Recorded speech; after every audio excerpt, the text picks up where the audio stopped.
লিটন দাস থাকা অবস্থায় তো বলতেন যে একই বালের ক্যাপ্টেন, যে টসে জিতে আগে ফিল্ডিং লয় বোলিং লয়।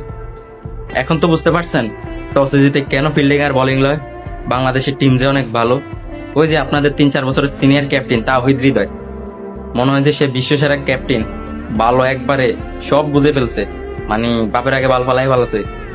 মানে সে টসে জিতে ব্যাটিং নেয়, তার টিমের অবস্থা সে জানে না, তাই সে আগে ব্যাটিং করবো, তাই বেটা আগে সে ব্যাটিং করবো। মানে এটা হচ্ছে মানে এলাকার যে একটি পাওয়ার আছে না, যে আগে টসে জিতে আগে ব্যাটিং করবো, আগে আমি আগে নামবো, এমন সে করছে আর কি। মানে সে তার ব্যাটিং স্টাইল খুবই ভালো, তার ব্যাটিং শট গুলো মানে আমারও তার ব্যাটিং গুলো অনেক ভালো লাগে, শট গুলো মারি গুলো অনেক দেখতে ভালো। ঠিক আছে, তার যে গোয়া ভরা অ্যাটিটিউড এটা আর ভালো লাগে না।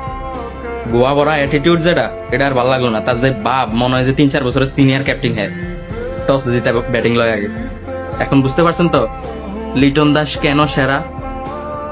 এদুর বললে বুঝলে হবে। লিটন দাস লিটন দাসের সাথে কারো তুলনা হয় না।